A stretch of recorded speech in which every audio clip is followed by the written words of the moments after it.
The Thoroughbred is a magnificent animal, bred for speed, bred to compete, the sport of kings. Wow, West Coast has it by 6. It's the all-new Let's Go Racing from Parks Casino and Racetrack. It's action-packed and fun for the entire family. 3 of them are right together with 1 furlong to go. Let's Go Racing is brought to you by the Pennsylvania Thoroughbred Horsemen's Association. It's fun to see them run. A very pleasant good morning, racing fans, and welcome here to Parks Racing for Let's Go Racing. This past weekend in Baltimore, we wrapped up the crazy Triple Crown season with the running of the Preakness Stakes that was worth the wait. We'll have Preakness 145 here at the top of the show. Our local race of the week, a top-level starter race with Jamie Ness and Claudio Gonzalez, 2 high percentage guys vying for the victory.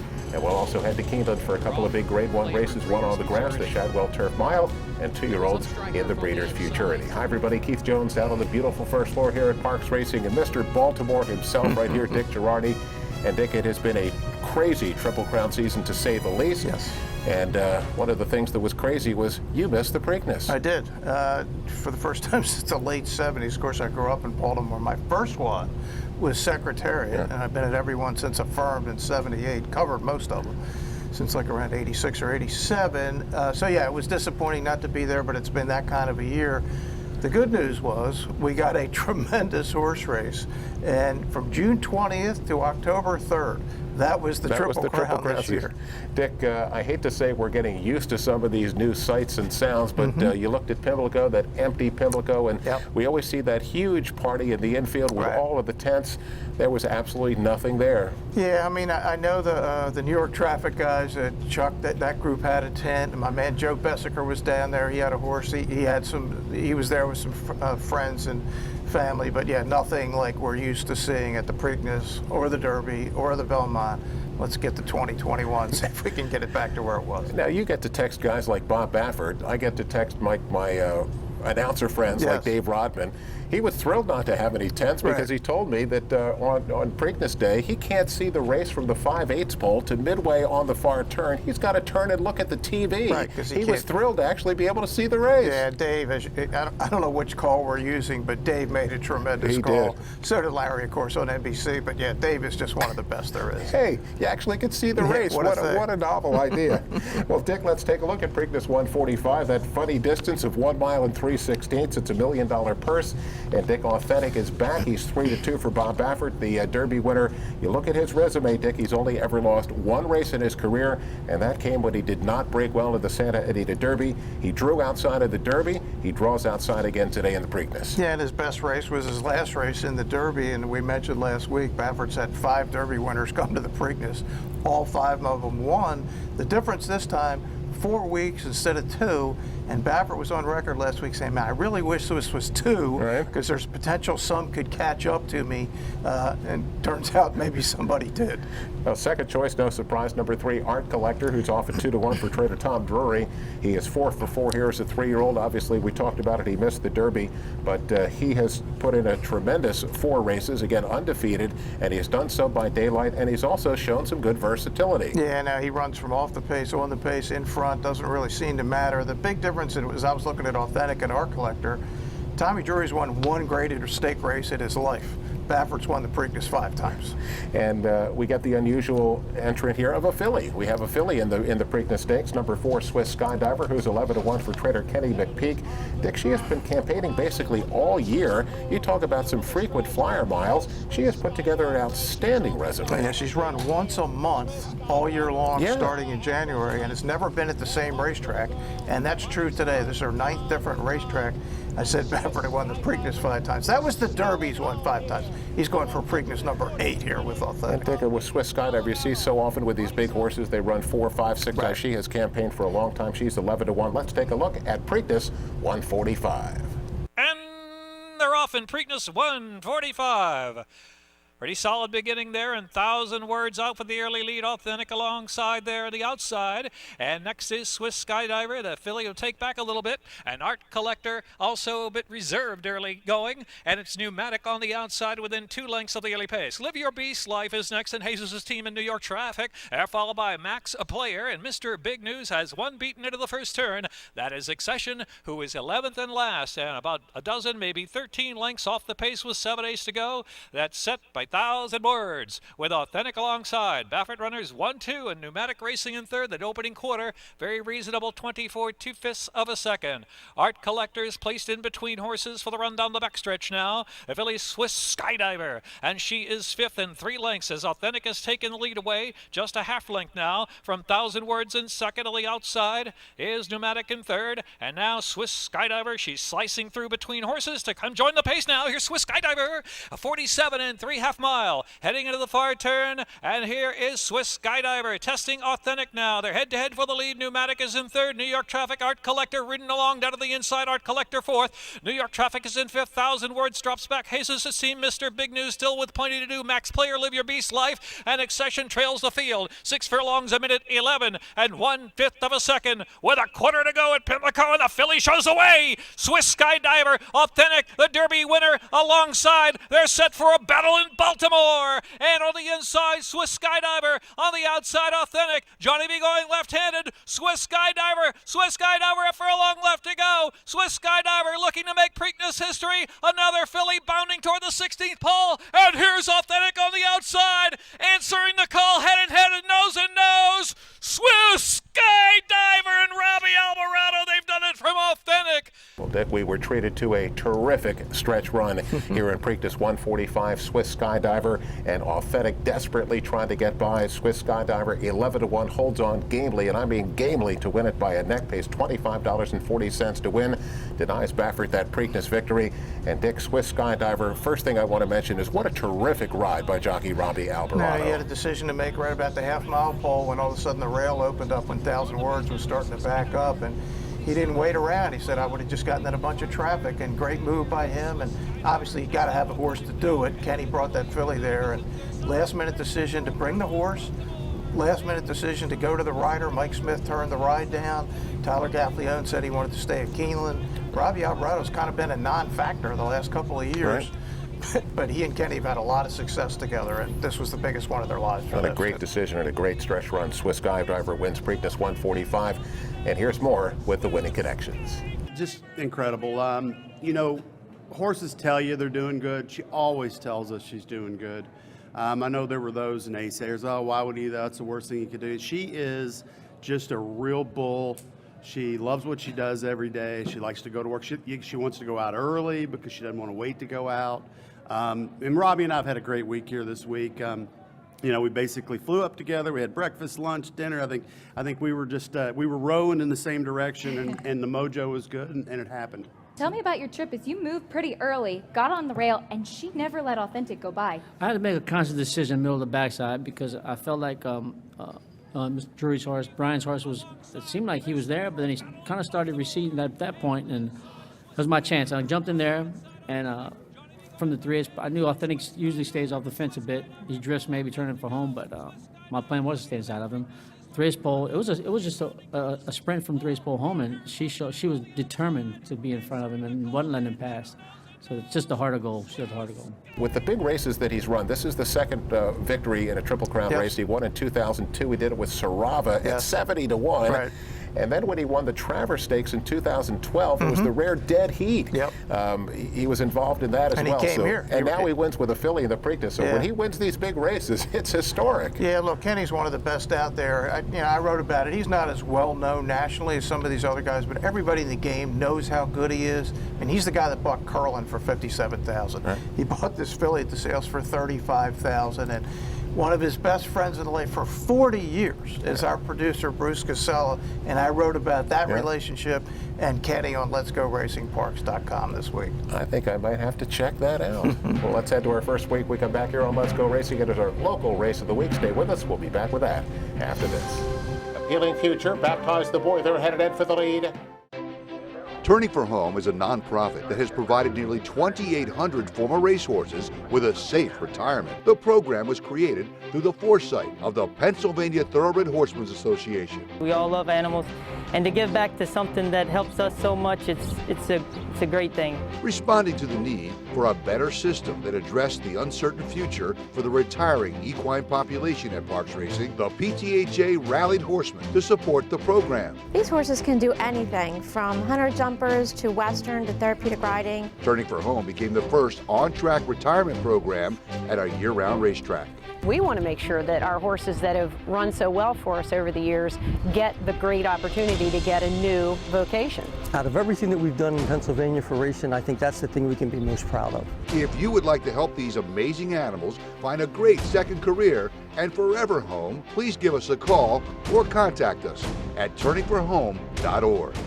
What does Chapman's 7 locations and 10 car brands mean to you? It means a huge selection of quality pre-owned vehicles, all makes and models, many one-owner low mileage certified with miles of factory warranty remaining. Safety checked, meticulously detailed, and each come with a free Carfax report so you can buy with complete confidence at any Chapman Auto store near you. Or shop online anytime at ChapmanPreowned.com. If our emblem is not on your car or truck, you probably did pay too much. Looking to join the thrill and excitement of thoroughbred racehorse ownership? Pewter Stable can get you started. With more than 25 years of experience under the leadership of Greg and Kate DeMasi, Pewter Stable is one of the industry's leaders in racing partnerships, winning hundreds of races and millions of dollars at racetracks all over the Mid-Atlantic, including New York. No markup, no management fees makes our partnerships unique and affordable. We are Pewter Stable. Welcome back, everyone, to Parks Racing for Let's Go Racing. Time to start our second segment. It's brought to you by Chapman Auto Group. Unless our emblem is on the back of your car or truck, you probably paid too much. Let's take a look at our local race of the week. It's a starter race for Monday afternoon, 6 furlongs. Purse here of $23,000. Dick, we have a couple of high percentage guys that saddle the 2 favorites. We'll start with number 4, Appealing Future. Gets pounded down late to 1-2 for trainer Jamie Ness. Now, Dick, Appealing Future had been running mostly for John Service. 11 career wins, 19 first or seconds out of 35 starts, $400,000 in earnings. Then he puts him in for $12,500, and voila, we get a Jamie Ness claim, and this looks like it's an excellent claim. Yeah, wins right off the claim, and Jamie had a cool 33% as our leading trainer in wins. That's an incredible number with to have 66 wins. This horse has a tremendous career behind him. Jamie straightened him out last time out. The second choice here, number 5, Baptize the Boy, 3-1, Claudio Gonzalez. Dick, as you look back through his lines, when he makes the front, he really runs big, and it looks like he has a chance to make the front here. Yeah, on paper, he looks like lone speed. Well, Dick, let's take a look at our local race of the week. Appealing Future is 1-2 for Jamie Ness. So down the back stretch, Baptize the Boy up alongside of Appealing Future. Those two now head-to-head. They moved about 3 clear of Winning Drive. Then it's the Great Samurai. Mr. Huber begins to advance 3 wide. Smart Royalty down inside has now dropped out last. So Appealing Future with 3 furlongs to go and a tussle with Baptize the Boy. Appealing Future, Baptize the Boy, they're headed in for the lead. Still about 4 back to the Great Samurai and Winning Drive. And then Smart Royalty, not much yet for Mr. Huber at the back. Appealing Future trying to fend off Baptize the Boy as those two turn for home together. Appealing Future on the inside now has the lead and opens up. Appealing Future gets away from Baptize the Boy. After that, it's Winning Drive who puts in a late run, but Appealing Future just drawing away with plenty of energy here. It is Appealing Future. Good-looking win. He'll streak under the line, a convincing 3.5-length winner. Well, Dick, Baptize the Boy did not make the lead. He was kind of off of just a little flat-footed. Never made the front. Appealing Future 1-2, kind of toys with him until they hit the top of the stretch, and then drew out to win by 4, pays $3 to win. That's now 3 consecutive wins, back-to-back wins off the claim, and Dick Ness only paid $12,500 for this horse. Yeah, pretty good claim, and Jamie's obviously having a phenomenal year. I'd say it's a career year, but his career around here. But this is a guy that's won 3,000 races. He's closing on 200 considered for the year. He's not just stabled here, of course. It was a match race, and Appealing Future won it pretty easily. Yeah, it doesn't look like he's done winning either, Nope. Dick. Let's head back to Keeneland and take a look at the 2-year-olds in action as we start to get to the point of the season where these major 2-year-old races come about. This is the Grade 1 Breeders' Futurity, a purse of $400,000. The distance here is 1 mile and 1/16. Number 4, Essential Quality, is the choice here at 9-5 for trainer Brad Cox. He is super well bred. Dick, he's the son of Tappet. Now, in his debut, he came from off the pace at Churchill Downs to draw out to win by 4 and looked very impressive doing so. Yeah, he did, and this was Preakness Day that this race was run, and keep in mind, a lot of these jockeys decided to stay at Keeneland. That's why so many of the Maryland jockeys got to ride in the Preakness. Second choice here, number 7, Calibrate, who's 2-1 for trainer Steve Asmussen. We know how good he is with his juveniles, and this horse also was impressive in winning his debut up at Saratoga. Yeah, indeed, a son of Distorted Humor, a really good sire. This horse cost $340,000 at the sales. Well, they're both going to have to go 2 turns for the first time today. Let's see who gets it done in the Grade 1 Breeders' Futurity. Essential Quality to challenge Upstriker for the lead. Top 2 matching strides. A length and a half to the good. Notary between horses is third, a half length. Superstock fourth to the inside. King Fury far outside. Caught wide now heading to the far turn in fifth. And Keep Me in Mind. Calibrate still 6 from the front. Joined by Founder. And Dixie's 2 stints is last. 48.86 seconds the time for the opening half mile. Essential Quality on the outside puts ahead in front. Upstriker still there but second toward the inside. Then a gap of 3 back to Superstock in third. The leaders are at the quarter pole now. King Fury in fourth. Keep Me in Mind is fifth. Founder goes wide from sixth. Calibrate is still far back, a good 10 lengths off the lead. Top of the short stretch, Essential Quality moves forward and takes the lead from Upstriker and opens up by 3 lengths coming to the final furlong. Superstock moves to the outside, coming to the 16th pole. Keep Me in Mind runs late between horses. Essential Quality, though, has opened up by 5. Well, Dick, Essential Quality makes it 2 for 2 for trainer Brad Cox here in his early part of his career. Again, 9-5, the price pays $5.80 to win. Dick, got a great trip, but when he hit the stretch, he drew off like a good thing. He won by 3 1/4, and he looks like he's moving forward again, a son of Tappet. Yeah, so Brad Cox looks like he'll be live going into the Breeders' Cup Juvenile, which is a very wide open race. I think the best 2-year-olds I've seen so far in New York. 2-year-old colts not in California. The day before, we should mention our buddy Kenny McPeak had a pretty nice day on Saturday. Well, he ran 1-2 in the Alcibiades with the 2-year-old fillies, so he had Grade 1s on consecutive days. Well, let's keep it at Keeneland here for the big turf race of the weekend. It's the Grade 1 Shadwell Turf Mile. Of course, 1 mile the distance to purse $750,000. And Dick, front and center, of course, is some guy named Chad Brown. He saddles 4 different horses in here, gets the top 2 choices. We'll start with the 8, Analyze It, who is 2-1. Dick, after a start at the Breeders' Cup Mile, he was off for 22 months. Yep. And then he came back off that layoff to run 100 Buyer. Yeah, in the Red Bank at Monmouth with Jersey Joe Bravo. It's Chad. He does things like that. And you get 2-1 if you think he can back up that performance again off that long layoff. Number 6, Raging Bull, the second choice again. It's Chad. Dick, all he has done is run in 9 consecutive Grade 1 races. Yeah, and he comes from way back. Interesting, blinkers off here. He's been regularly wearing blinkers. See what that means. Let's take a look at the Grade 1 Shadwell Turf Mile. A big pot, $750. It is Casa Creed who leads it by a length up the backstretch. Born Great just off the leader's flank now and second by a length. Without Parole third to the inside. Parlor stays toward the far outside, regains third by a neck. Break of 2 to Analyze It, who's fifth a half length to Flavius to the inside. Ivar, Bowie's Hero, and Raging Bull. First half mile in 47.39 seconds. Casa Creed, the leader to the far turn, still on top a length and a half. Born Great is still second by 3/4 of a length.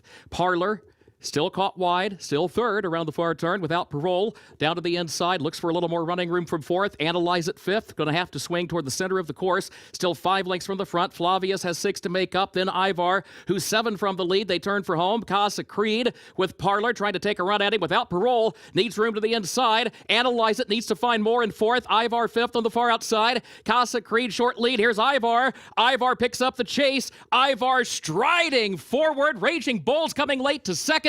But Ivar is in front for Joe Talamo. Well, Dick, looks like we have a serious overlay here. How about this late run by the 11 Ivar on the outside? Pablo Lobo coming from off the pace at 14-1, pays $30.80 to win. Now, Dick Ivar has not been in the same kind of company as these horses, but the buyer numbers indicate that he should be competitive, and he won a big race last time out of Kentucky Downs. Yeah, no doubt. It was blinkers off, so they completely changed the running style of this horse. Usually up near the front, came from way back and was just flying at the finish, as Kurt Becker called it. And for $2, you get $30.80. You gotta love that. Let's head to our next break. We got back here on Let's Go Racing. We have our weekly awards and some other great action from the great weekend. We'll have all of that when we come back after this.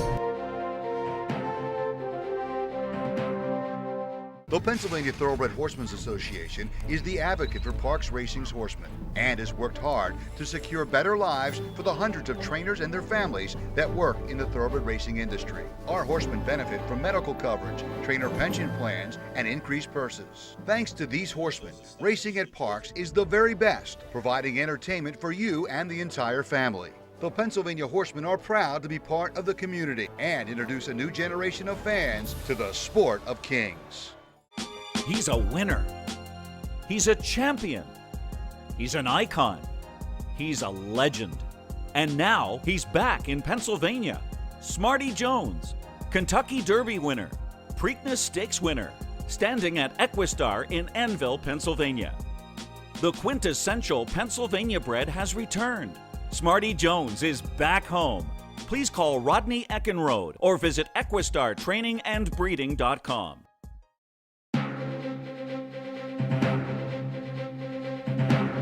Welcome back, everyone, to Parks Racing for Let's Go Racing. Time to give out the weekly awards brought to you by the great folks at the Turning for Home program. Log on to their website at turningforhome.org and get involved with that great organization today. Let's take a look at our Jockey and Trainer of the Week. We're going to have co-winners of both our Jockeys of the Week.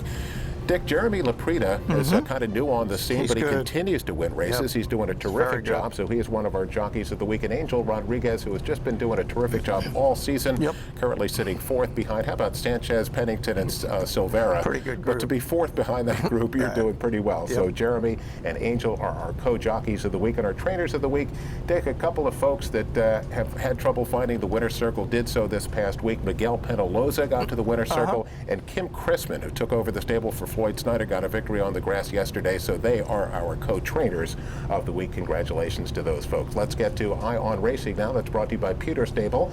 Log on to their website at pewterstable.com. We're going to start down back in Baltimore with the grade 2 Black-Eyed Susan, Dick.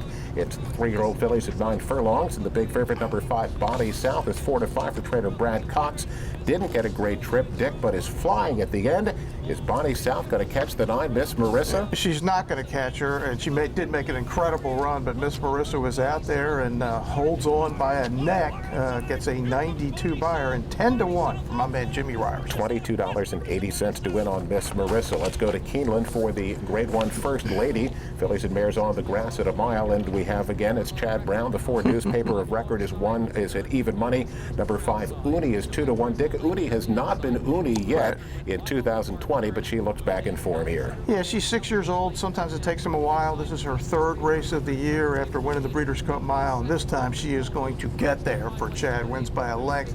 Newspaper of record didn't make the lead where she usually is, was second and just kind of faded late. As I watched the race, Dick, Uni was much closer to the pace than usual too, and again, you're going to try to outkick Uni. You ain't going to get it done. She rallies and pays $6.80 to win, and the Pimlico, the Preakness was a great finish, but an earlier great finish on that program. The Frank de Francis Dash, 6 furlongs here for $200,000. Number 5, Landeskog, is 4-5 for trainer Brad Cox. Finishes last to the favorite. Dick, we got a 3-horse blanket finish. Number 4, Lakai, 7-1 for Damon DeLodovico. Yeah, the 2 favorites ran last and next to the last, and Lakai for Damon, who, by the way, is a member of the TV crew, is going to get up and win this thing by a nose. And the de Francis is obviously a huge race, has been for a long time in Maryland. He said he was absolutely thrilled, Dick. 7-1. You get $16.40 to win on Lakai. It's Eye on Racing. And Dick, another terrific weekend up in New York. We're going to get another look at Vequist and Butch Reed. Yeah, Butch said 2 great breezes. She'll run in the Frisette today, and if she wins, this is a Breeders' Cup win and you're in. She'll go on to Keeneland for the Breeders' Cup Juvenile Fillies and try to keep up that recent Parks tradition. John Service, of course, won 2 years ago. Carlos Guerrero last year. So Parks Parks at the Breeders' Cup if we can get Vequist home today in a present. Of course, that's the 2-year-old fillies. You get the 2-year-old boys of the Champagne. You got the Flower Bowl. You get the Jockey Club Gold Cup. Yeah, this is the last big Breeders' Cup preview weekend. Also a big weekend at Keeneland. Well, we're going to wrap it up with news and notes. And Dick, Horse of the Year starting to take shape. Yes. You want to give us some thoughts? Yeah. Yeah? We'll be back with that after this. The Pennsylvania Thoroughbred Horsemen's Association is the advocate for Parks Racing's horsemen and has worked hard to secure better lives for the hundreds of trainers and their families that work in the thoroughbred racing industry. Our horsemen benefit from medical coverage, trainer pension plans, and increased purses. Thanks to these horsemen, racing at Parks is the very best, providing entertainment for you and the entire family. The Pennsylvania Horsemen are proud to be part of the community and introduce a new generation of fans to the sport of kings. He's a winner. He's a champion. He's an icon. He's a legend. And now he's back in Pennsylvania. Smarty Jones, Kentucky Derby winner, Preakness Stakes winner, standing at Equistar in Annville, Pennsylvania. The quintessential Pennsylvania bred has returned. Smarty Jones is back home. Please call Rodney Eckenrode or visit EquistarTrainingAndBreeding.com. Racehorses are pampered, treated with care, and loved. Nothing is more important than their health and their safety. We do right by them, and they do right by us. the hard-working folks Who proudly earn our living. In Pennsylvania's horse racing, and breeding industries. Horse racing is a lot of fun. but it's so much more. It provides tens of thousands of jobs, Jobs and billions in economic impact each year. all across the Commonwealth. Horse racing in Pennsylvania. It's a winner. Did you know absolutely no taxpayer dollars support the Pennsylvania horse racing industry? In fact, racing generates $1.6 billion that pays taxes, creates jobs, and more, right here in Pennsylvania. Standing at Diamond B Farm in Mooresville, Pennsylvania is Flashback, sire of Eclipse champion 2-year-old filly, British Idiom. And new for 2020 is Grade 1 Man o' War Stakes winner, Boisterous. New track record setter at Gulfstream, Social Inclusion. Grade 1 grandson of Stormcat, Talent Search. Graded placed Eastwood. And the outstanding sire, Uptown Charlie Brown. All standing at Diamond B Farm.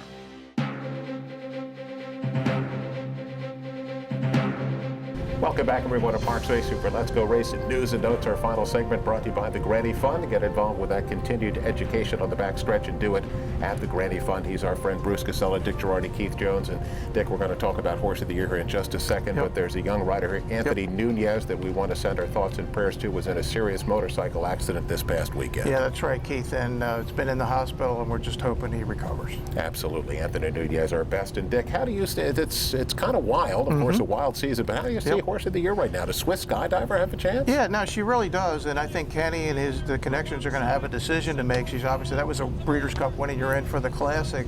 So does she try the boys again, but not just the 3-year-old boys, but all of them, like Maximum Security and Improbable and everybody? I mean, tis the law, they'll all be there. Or does she run in the Breeders' Cup Distaff on the same day? Now, for her to be Horse of the Year, she would have to win that, and then the Distaff, and then none of the other ones, big ones, win the Classic. Of course, if she wins the Classic, she's the Horse of the Year. But I think the distance is better in the Classic. Right. Obviously, the competition's going to be a little easier in the Distaff. Dick, tis the law, has had a tremendous resume. Dick, Improbable, if he wins the Breeders' Cup Classic, that's going to be 4 straight Grade 1 wins. This is wild. Yeah, and Maximum Security's in play. I don't know that his resume is quite there, but maybe because of what happened last year, people would vote. And look, if Authentic wins, he runs, he'd have to be involved, right? He's had a great year. But yeah, very interesting decision for Mr. McPeak and Peter Callahan. There are a lot of contenders. Sometimes it's already wrapped up, but it is not wrapped up yet. All. We'll get to that as we get to the Breeders' Cup. We'll come out again, continue to enjoy live racing here Monday, Tuesday, and Wednesday at 12:55, and we'll see you again next week right here on Let's Go Racing.